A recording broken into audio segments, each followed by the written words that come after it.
जनाब, आपका नाम? मेरा नाम रईस अहमद भट्ट। मैं यहाँ का टूरिस्ट पोनी स्टैंड नंबर 2 का प्रेसिडेंट हूँ। तो अभी जो आप सबको पता है, यहाँ पे जो इंसिडेंट हुआ है उसको हम कड़ी से कड़ी मजम्मत करते हैं। उस चीज से हम सारे लोग मिलकर मजम्मत करते हैं। जैसे कि आप लोगों ने देखा भी होगा कि हमने बहुत बड़ा प्रोटेस्ट किया है कल यहाँ पे इस इंसिडेंट के बारे में।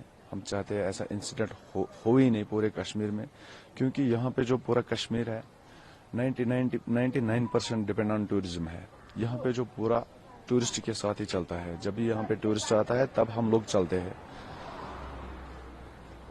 तो जो ये इंसिडेंट हुआ है, हमने कोशिश की है, वहाँ पे जो डरे हुए लोग थे जो वहाँ से दौड़ दौड़ के आ रहे थे, सबसे पहले हमने उनको रेस्क्यू किया है। उसके साथ साथ हमने जो हमारे घोड़े वाले भटक गए थे उनको रेस्क्यू किया है। सब लोग डरे हुए थे तो सबको रेस्क्यू किया है कम से कम रात के 8 बजे तक। उसके बाद में जितने भी यहाँ पे मतलब पॉपुलेशन है सारे परेशान हैं। सब लोग परेशान है, करे तो करे क्या। आखिर जो ये पहलगाम है, यहाँ पे सारे लोग टूरिस्ट के साथ ही गुजारा करते हैं। दिन में कमाते और शाम को खाते हैं। आप तो पोनी जो राइडर्स हैं उनके प्रेसिडेंट हैं जी वो हाँ। अब मैं जगह जगह उनके पास गया, वो खाली बैठे हुए हैं। वो अपने घोड़ों को खिला रहे हैं, लेकिन उनके पास कह रहे हैं कि हम तो रोज कमाते हैं, रोज खाते हैं, पैसे नहीं है। अब कोई टूरिस्ट भी खास नहीं आ रहे हैं। हम देख रहे हैं दिन में 2-4-10 टूरिस्ट अगर आ रहे हैं तो आ रहे हैं, वो भी डरे हुए हैं। और बैसरन या फिर जहाँ घोड़ों का रास्ता था वहाँ वो नहीं जा रहे हैं। तो उन पर क्या असर पड़ा है और आपकी एसोसिएशन इसको कैसे देख रही है? देखिए, जो हमारे राइडर्स है, जो हमारे पोने वालाज है, आपको तो पता ही है, कम से कम दिन में 3 बार खाना देना पड़ता है घोड़ों को। उनको खाना देने में अभी प्रॉब्लम हो रही है। और यहाँ पे टूरिस्ट न आने की वजह से बहुत सारे लोग स्ट्रेस में चले जाते हैं, परेशान हो रहे हैं। मतलब किसी का ज्यादा खर्चा होता है, जो दिन में कमाता था शाम को फैमिलीज को खिलाता था। उस वजह से बहुत परेशानी है इस इलाके में ही। क्योंकि ये समझ लो आप, जिन लोगों ने इस काम का अंजाम दिया है उन्होंने टूरिस्ट को नहीं मारा है, उन्होंने हम लोगों को मारा है, हमारी फैमिलीज को मारा है। इससे अच्छा था उनको यहाँ पे घर घर जाके हमको अपनी फैमिलीज के साथ अटैक करना, मारना ही था, हमको ही मारना था। क्योंकि जिन लोगों ने इस कायराना हमला किया है उनको कम से कम सोचना था हम लोगों के बारे में। क्योंकि यहाँ पे ना कोई बागात है, ना कोई जमीन ज़रात है, ना कोई मतलब ज्यादा मतलब एजुकेशन है, ना मुलाजिम है। यहाँ पे सारे लोग टूरिज्म के ऊपर ही डिपेंड थे। अब हमें हमारी एक रिक्वेस्ट रहेगी आपकी चैनल की वसादत से, हमें अपने मुल्क पे भरोसा है, अपने मुल्क के लोगों के ऊपर भरोसा है। इन कायरानों से मद्देनजर रखते हुए ना डरे, आप लोग आए, हम लोग सीना तान के यहाँ पे खड़े हैं। हम लोग आपके लिए मतलब जो भी हो सकेगा, जितना भी कोशिश हो सकेगा। कश्मीरियत हमने जिंदा रखी है बार बार और आगे भी हम जिंदा रखेंगे। हम लोग चाहते हैं, मुल्क के लोगों से हमारी रिक्वेस्ट है, आप जिन जिन लोगों की बुकिंग है आप कैंसिल ना करवाए। आप लोग आए, हम आगे आगे खड़े हैं सीना तान के। कुछ जो पोनी राइडर्स हैं वो ये भी बता रहे हैं कि अब तो अमरनाथ यात्रा शुरू होने वाली है। वो ये भी कह रहे हैं कि कई यात्रियों का उनको फोन आ रहा है, उनके रिलेटिव्स को फोन आ रहा है, होटल वालों को फोन आ रहा है कि हम डरे हुए हैं, अमरनाथ यात्रा पर आए कि ना आए। वो कह रहे हैं अगर वो नहीं आएंगे तो और बुरा प्रभाव पड़ेगा। मेरी मैसेज यही रहेगी, जो अमरनाथ यात्रा करना चाहते हैं वो बिना डर के आए, क्योंकि हमें अपने मुल्क के फौज के ऊपर पूरा भरोसा है। ऐसा तो मतलब जो ये कायराना लोग थे उन्होंने अंजाम दिया है, मतलब नामुमकिन था। हमारा जो मुल्क का फौज है उसके ऊपर भरोसा है और आगे भी भरोसा रहेगा। यही मैसेज रहेगी, आप लोग आइए, खड़ा है हम, यहाँ के लोग भी खड़े हैं आपके साथ, आपको कंधों पे ले जाके दर्शन करवाएंगे। उसका कोई टेंशन मत लीजिए आप यहाँ पे आइए। आपने ये भी सुना होगा 96 में जो बाढ़ आया था ऊपर, तो उस टाइम भी यहाँ के लोकल लोग मतलब नंबर 1 थे, सबसे आगे यहाँ के लोकल लोग थे। बहुत शुक्रिया। Thank you. उस दिन आप थे यहाँ पे?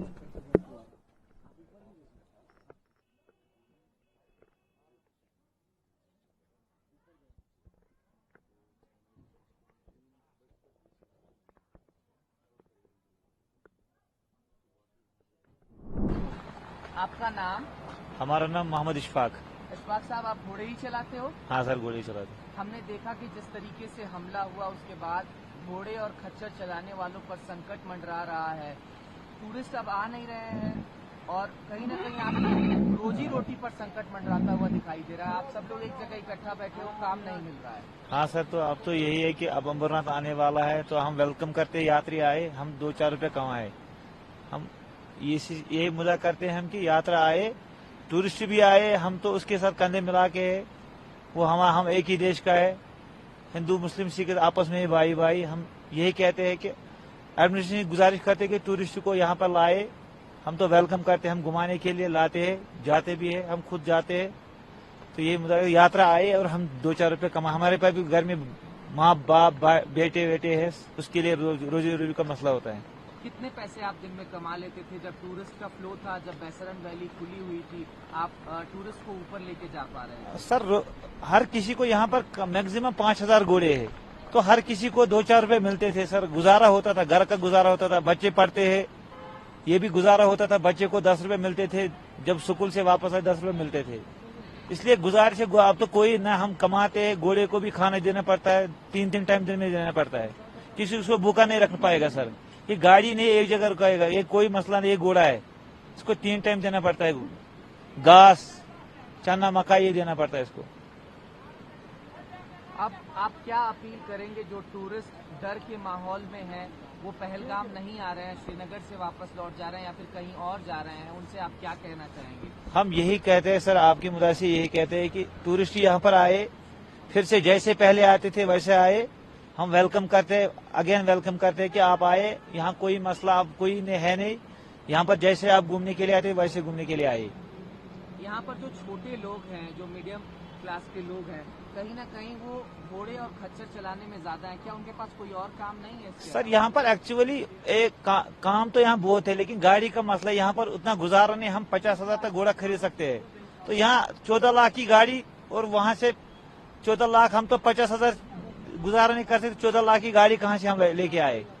यही मसला यहाँ पर। इसलिए घोड़े ज्यादा चलाते हैं क्योंकि यहाँ पर गरीब लोग ज्यादा है, मीडियम क्लास के लोग ज्यादा है। घोड़े वाले मीडियम क्लास के लोग हैं यहाँ पर।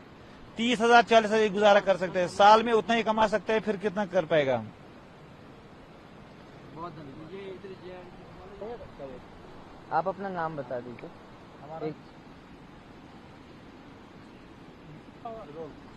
आपका नाम? परवेज अहमद सर। परवेज साहब, आप भी घोड़े चलाते हो? जी सर, घोड़े चलाते यही हैं। पहलगाम में? पहलगाम नहीं सर। जिस तरीके से आतंकी घटना बैसरन वैली में हुई, 26 लोगों की जान चली गई, यात्री डरे हुए हैं, इस नाते वो पहलगाम नहीं आ रहे हैं। घोड़े वाले परेशान हैं क्योंकि अब उनको काम नहीं मिल रहा है। सब आप लोग एक जगह इकट्ठे बैठे हैं बिना काम के, क्या कुछ कहना चाहेंगे? हम तो वेलकम करते हैं यात्रियों को सर, तहे दिल से सर। जो होना था उसमें बहुत अफसोस है सर, क्योंकि हम तो डिपेंड है सभी टूरिज्म पे ही सर। जितने भी यहाँ घोड़े वाले आप दिख रहे हैं, सबका रोजगार इसी पे चल रहा है सर। कि जो बाहर से आते हैं, हम लोग कमाते हैं, हमारा घर इसी पे चलता है सर। दूसरा तो यहाँ रोजगार कुछ भी नहीं है सर। और जो ऊपर हुआ उसका तो बहुत अफसोस है सर, क्योंकि ये नहीं होना था। इससे अच्छे तो अगर यहाँ लोकल पे हो जाता तो वो ठीक हो जाता सर, लेकिन टूरिस्ट पे नहीं सर। टूरिस्ट हमारे घर चलाते हैं यहाँ पे सर। वो समझो हमारे टूरिस्ट नहीं, वो हमारे घर के मेंबर्स है सर। आप लोग जब पहलगाम में रहे हैं, हर जगह उनकी एक्सेस थी, तो दिन में कितने यात्री आते थे और आपकी कितनी कमाई हो जाती थी इससे? दिन में तो बहुत यात्री आती थी, हजारों में यात्री आती थी सर। हम तो यहाँ से लेकर अमरनाथ के लिए यात्री ले जाते थे सर। दिन में तो कम से कम समझो ये गवर्नमेंट के हिसाब से, जो गवर्नमेंट ये रेट फिक्स करता है उसी के हिसाब से हम भी चलते हैं सर, क्योंकि वहाँ प्रीपेड काउंटर चलते हैं सर। वहाँ ऐसे रेट नहीं कर सकते सर। जो प्रीपेड काउंटर पर रेट हो जाएगा उसी रेट पे जाते हैं सर। किसी को एक्स्ट्रा चार्जेस नहीं लेते सर। जो गवर्नमेंट ने फिक्स रेट किया उसी रेट पे चलते हैं सर। घुड़सवारी के अलावा या फिर घोड़े चलाने के अलावा आप कोई और काम भी करते हैं? कुछ भी नहीं सर, कुछ भी काम नहीं सर। यहाँ तो दूसरा कोई भी रोजगार है नहीं सर, क्योंकि यहाँ पर तो पहले से कंस्ट्रक्शन क्लोज है सर। मजदूरी तो कंस्ट्रक्शन पे ही कर सकते हैं, वो तो यहाँ पर नहीं कर सकते सर। बाकी तो यहाँ घोड़े पे ही है सर। जो भी यहाँ पहलगाम में जितने भी लोग हैं वो सभी घोड़े पे ही है सर, टूरिज्म पे ही है सर। अब तो अमरनाथ यात्रा शुरू होने वाली है। अगर यात्री डरेंगे तो अमरनाथ यात्री भी कम आएंगे, क्योंकि पहलगाम से होकर के ही अमरनाथ की यात्रा यहाँ जाती से है। यहाँ से ही सर। क्या कुछ कहना चाहेंगे जो लोग अब अमरनाथ की यात्रा करने का मन बना रहे हैं? हम तो उनको वेलकम करते हैं दिल से सर। उनको बोलते आप कश्मीर आ जाओ सर, यात्री के लिए आ जाओ सर, हम उनके लिए खड़े हैं, आप डरे मत, आप कश्मीर आ जाइए।